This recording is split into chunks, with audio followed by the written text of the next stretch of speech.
عشان كله مشاكل نفسيه ومعقده وبتتشاف في كل تصرف بيعمله، كل نظره عين بيبصها لحد بيبقى فيها العقد دي. سامي ازيك؟ ايه الاخبار؟ الحمد لله، انتوا عاملين ايه؟ كله تمام. حابين قوي نعرف ازاي رحلتك بدأت في التمثيل من اسكندريه لامريكا لحد ما رجعت تاني هنا القاهره. هي قصه طويله جدا بس هختصرها لك. انا كنت طالع اجازه في الصيف في حته كده في نيوجيرسي بنروح فيها نشتغل في الصيف ونجيب هدوم وموبايلات وحاجات ونرجع، كل واحد يجيب لنفسه موبايل ويرجع. فانا كنت في اولى هندسه وجات لي النتيجه وانا هناك ان انا سقطت تقريبا كل حاجه.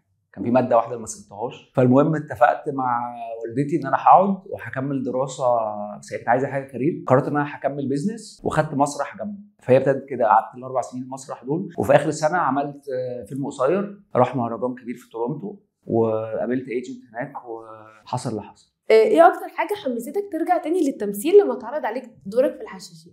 اولا الدور نفسه، انا حبيت جدا ان هو دور تاريخي. ان انا عمري ما عملت تاريخي قبل كده، بمثل بقالي كتير جدا عمري ما عملت تاريخي. وكان في بقى تشالنجز ان فيها اتعلم فايتس وهتعلم خيل، والحاجات دي كانت اكسايتنج جدا بالنسبه لي. انت بتعمل دور اياد في مسلسل صفحه بيضاء.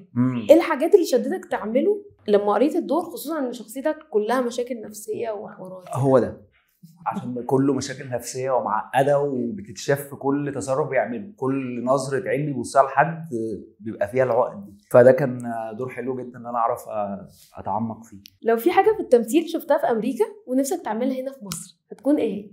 حاجه بيهايند ذا سينز يعني ولا ادوار ولا الاثنين، او حاجه في التاكتكس مثلا بتاعه التمثيل في ورشه، حاجه كانت مختلفه تماما عن هنا. انا نفسي العكس، نفسي ان هناك اللوكيشنز تبقى ألذ، لان هنا اللوكيشنز لذيذه جدا.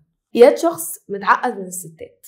قول لنا بقى سامي نظام. لا سامي سهل جدا على فكره، انا شخص بسيط وسهل ارضائي الى اقصى حد. مجهزين لنا ايه الفتره الجايه سواء في مصر او بره مصر او اي حاجه مفاجاه؟ انا اليومين دول عندي المفروض مسلسل هنا بلاتفورم بنحضر له، هيبقى بعد رمضان. ما اقدرش ادي ديتيلز. وفي مسلسل تاني بره في امريكا.